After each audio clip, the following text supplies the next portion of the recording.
Alors, merci. Effectivement, je vais vous dire quelques mots à ce sujet. On voit bien que l'ensemble des contributions qu'il y a eu depuis ce matin portent sur la transformation ou la révolution numérique sous une forme ou sous une autre. Il y a un peu plus de 20 ans, c'était un peu moins populaire, et Francis Sevilla de Montpellier Supagro, et avec l'appui très vite de Bordeaux Sciences Agro, a décidé de créer une spécialisation d'ingénieur qui s'appelle Agrotique, qui s'appelle toujours Agrotique, qui existe toujours, et qui vise donc justement à former des ingénieurs à la fois à la double compétence usage des technologies de l'information pour le domaine de l'agriculture. Comme toutes nos spécialisations d'ingénieurs, cette formation, elle est sur un triptyque, évidemment, enseignement, puisque c'est sa vocation. Elle s'appuie sur des chercheurs et des enseignants-chercheurs, notamment sur Jean-Michel Roger, qui nous a parlé tout à l'heure. Et puis également beaucoup sur les entreprises, parce que toutes nos formations sont très professionnalisantes. Et donc ce triptyque est très très important, en particulier dans les écoles d'ingénieurs. Ça a été également évoqué par le recteur Guiraud et par Philippe Jamet tout à l'heure. La professionnalisation est vraiment une préoccupation, voire une obsession pour nous. Et ce triptyque, on l'a bien géré depuis une vingtaine d'années, je pense, mais ça ne nous suffisait pas. Et donc, on a éprouvé le besoin, la nécessité impérieuse de créer ce qu'on appelle une chaire d'entreprise, qui s'appelle Agrotique également, comme le nom de la formation. Et cette chaire d'entreprise, elle a été créée par Montpellier Supagro, Bordeaux Sciences Agro et par l'IRSTEA également. Donc, il y a un petit peu plus de 6 mois. Je vais vous en dire un peu plus sur cette chaire. Je vais vous expliquer un petit peu ses objectifs. Cette chaire, elle a vocation... alors, c'est pas une chaire au sens un peu scientifique comme on le conçoit habituellement. C'est-à-dire qu'elle n'a pas vocation à créer de la connaissance, à financer des bourses de thèse ou des post-doctorants, comme beaucoup de chaires industrielles ont cette vocation. Mais elle a plus vocation à diffuser, à échanger des connaissances autour de l'agriculture numérique entre des chercheurs, des enseignants, des étudiants et également, évidemment, des entreprises. Elle a également pour objectif d'explorer le potentiel des technologies émergentes et également les freins à l'usage de ces technologies, puisqu'on en rencontre un certain nombre, et également à identifier les compétences scientifiques ou auprès de nos élèves, auprès des entreprises, et à partager un petit peu ces compétences entre nous. Elle a également une structure un petit peu originale, dans le sens où souvent les chaires d'entreprise sont financées par des entreprises mécènes. Il y a 1, 2, 3 entreprises qui les financent. Nous, on est supporté par 23 entreprises, ce qui est un nombre relativement important et relativement original. Parmi ces entreprises, d'ailleurs, il y en a 2 qui sont ici autour de la table, ITK et Frission Science. Vous entendrez une 3e entreprise qui fait partie de la chaire également cet après-midi. C'est Équilibre. En début d'après-midi, vous aurez une intervention. Donc 23 entreprises qui vont de la TPE, de la start-up de 3 employés, jusqu'au grand groupe industriel, Bayer, pas Bayer, non, BASF, pardon, je me trompe, de chimiste, faute, ou Airbus Defence and Space, par exemple.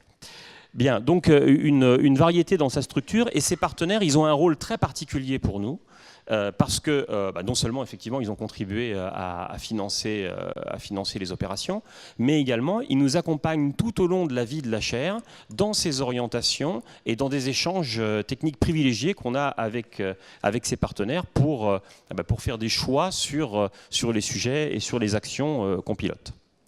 Et en ce qui concerne les actions, eh bien, ces actions, elles se regroupent en 3 types d'activités. D'abord, on cherche à suivre la transition numérique, à la fois en termes de recherche, d'usage, à la fois également en termes de nouvelles idées qui viennent d'autres secteurs que le domaine agronomique.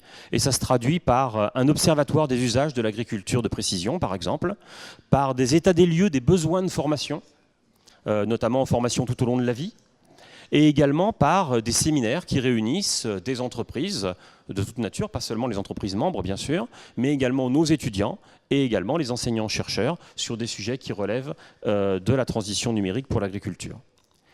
Il y a un deuxième domaine d'action dans lequel on est actif également.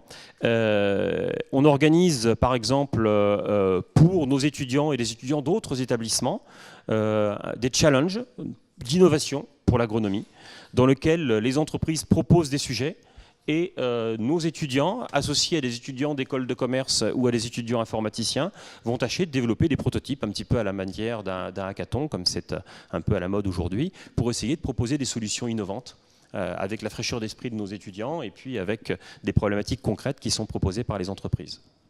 On a également des études d'opportunité pour essayer d'investiguer les technologies émergentes et donc pour en proposer des cas d'usage ou des potentialités d'usage aux entreprises partenaires.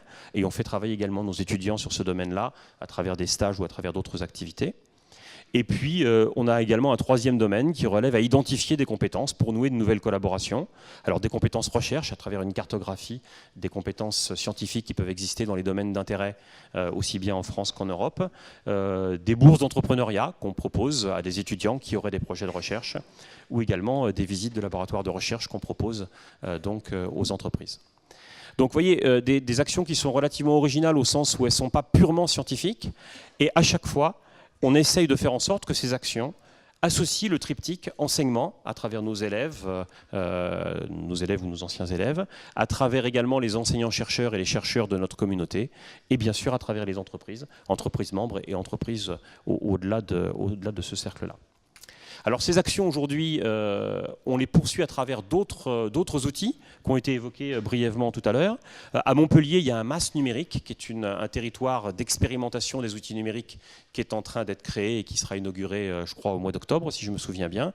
Et on est en train de mettre en place à Bordeaux également ce qu'on appelle pour le moment, je pense que c'est un nom provisoire, mais un Digilab Vitivini, qui vise aussi à offrir aux entreprises un territoire d'expérimentation et d'innovation qui sera également très utile, et c'est un nouvel outil d'enseignement aussi pour les enseignants et pour les élèves de nos établissements, et également pour des chercheurs de l'INRA, et également pour la communauté enseignante des lycées agricoles girondins qui sont associés à ce projet, et dans laquelle on va pouvoir équiper un domaine physique d'outils numériques, logiciels, matériels, modèles, etc., qui permettra donc à la fois de collecter, de produire, d'exploiter des données et de les mettre en valeur pour les entreprises et de les mettre aussi pédagogiquement en valeur pour nos établissements.